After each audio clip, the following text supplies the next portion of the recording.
खुलंगाकपुसिंग फाब यारोय मणिपुर की इरांग लोइद्रिबा फावबा खुलंगाकपुसिंगदगी खुलाई लखतपा यारोय मणिपुर एनआरसी सनालो हाइबना सिंगबा खोलाउसिंग असि लाउदुना ngarang सिंगजमैदगी नावरेम लेकाय फावबा मैरागी rally सतुना खोंजों संसिनख्रै मैरागी खोंसददुगी मतंगदा SK TV गी चीफ रिपोर्टर खेत्रिमिम प्रेमचानगी पावदममा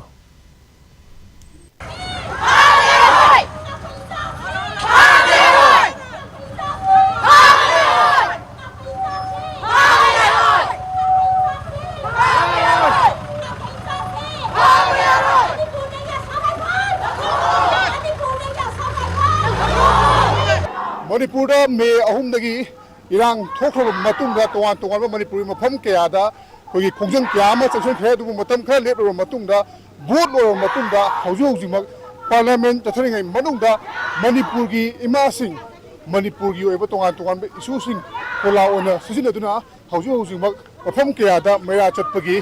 कोई खोंजंग अमुक कने सेक्शन बा हरगले ngasi ngasi mak haibudi jun gi tang kunthra asidasu कोई मफम कयादा मरुओइन इम्फाल की मनुंगा सिंगजमैदना नॉन मकाई बुक लेरिबा मफम सिंग असिदा मेरा पाइबिसिंगा कोगी खुत मेरा पारकांदा मणिपुर लेरिबा मरुओइना कोगी तपाक लेरिबा खुलंगा को सिंग फाबा यारोय मखोइगी खुलाई सिंग इरांग लोदिबो लोकप यारोय हाबो खोलाव के आसि लाउदुना खोंजंग सेंसले हाबो तारे इमा सिंगा वारी साबगी तंजा दु लौजके ni ta da ba bun chi ma hin amada hina iba singa si akoi india government nga si phabo du tumina le sin ba amadi akoi gi india gi phiba nungda leiba state ama oiraga su haiba irang si laksina ba hona da ba hen irang si sakthong na ba hona ba asigumba kaya sidi mayok ta silaga sapa adugumba rally amani aduga jun gi tangkun treta akoi gi india gi parliament phamba matamda inupi ama oina amadi mama ama oina india gi president Draupadi Murmu na why north east ki tho iba thodok sigi manipur gi matang da why ma haida ba haibese masi yamna laibok thiba thong amani aduna athuba matam da manipur gi irang se loisina ba hona ga da bani amadi manipur da gi asam ai phalok thok da bani aduga akoi irang si loi diringai da adi khungakwa phaba yaroi amadi khulai lokapa su yaroi asigumba mission khai aduga laiba khoigi state laijariba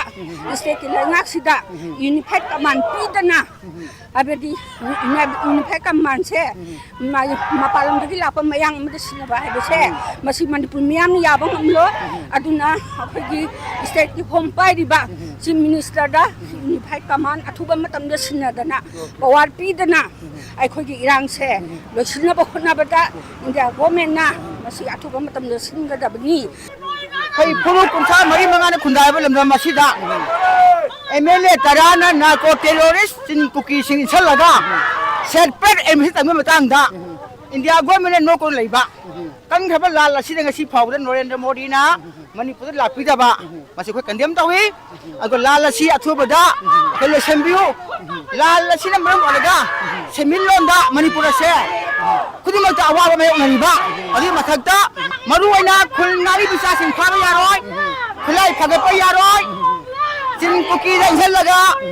MLA tarana separate talakpa kuda kamukata je desh mi taw aduga tampakilam da central force thamba yaroi sigumba pandam da akhoi khalo hi laujabani maruaina manipur da NRC se chana halo sini okay maruina ina si chana han mayawa tungan ba demand kya ma tal habitai hauji moksu manipur gi MLA kya ma delhi je chatla kanda kogi aroi ba phire ma लौने बगी दमक same सारे हाबा फम थम खबरे अदुबु मियामगी Moina इमासिंगी खोंजंगदी नोमुनुमुगी पेंसलकले SK revenue सुदमक कवादगी खेत्रिमयुं प्रेमचांद Imphal